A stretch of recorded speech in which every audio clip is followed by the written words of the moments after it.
Nous sommes ici dans un parking attenant au port de Beyrouth et vous voyez tout autour de moi ce que l'on voit, ce sont des abris de fortune, des tentes installées ici et là avec des bâches par-dessus pour essayer de se protéger de la pluie partout. Donc dans ces tentes, ce sont des déplacés qui sont venus d'un peu partout à travers le pays, du sud du pays bien sûr, des zones qui ont été évacuées, du sud aussi de la capitale Beyrouth et puis de la plaine de la Bekaa par exemple, des gens qui ont fui les combats. Au total, les chiffres, on parle de plus de 800 000 personnes le chiffre exact, c'est 832 000 personnes. De ce nombre, il y en a environ 132 000 seulement qui sont dans des abris organisés. On parle d'écoles, le stade, par exemple, qui a été réquisitionné, 600 endroits un peu partout à travers le pays, donc pour recevoir ces gens-là. Les autres, ils vivent comme ça dans des conditions que vous voyez extrêmement difficiles.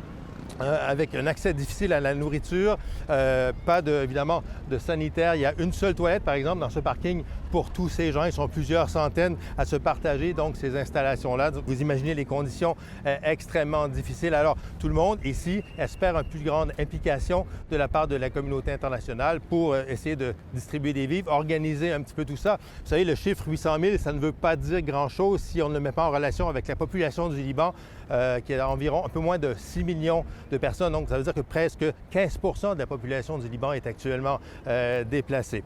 Alors, évidemment, ce que tous ces gens-là ont en tête maintenant, c'est quand est-ce que la guerre va se terminer. Pas beaucoup d'indications en ce sens-là pour l'instant. Les combats semblent même gagner en intensité. Il y a le président Joseph Aoun qui, il y a quelques jours, a émis l'idée de négociations directes avec Israël pour essayer de tenter de mettre un terme à cette guerre-là.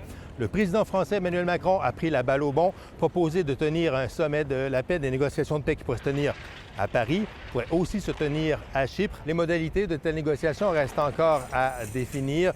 Côté libanais, on aimerait bien qu'elles soient précédées d'un cessez-le-feu pour que tout cela puisse se tenir dans un climat un petit peu plus serein, alors que côté israélien, on veut poursuivre les combats. On dit qu'on peut très bien poursuivre les combats et discuter en même temps.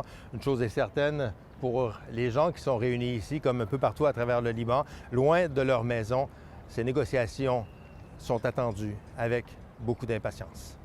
Ici Jean-François Bélanger, Radio-Canada, Beyrouth. Une tempête de sable a aussi balayé des camps de déplacés dans la bande de Gaza. Des milliers de Palestiniens ont vu leurs tentes être détruites. Les conditions de vie se détériorent alors qu'Israël a de nouveau frappé l'enclave palestinienne malgré le cessez-le-feu du mois d'octobre. 9 policiers palestiniens ont été tués.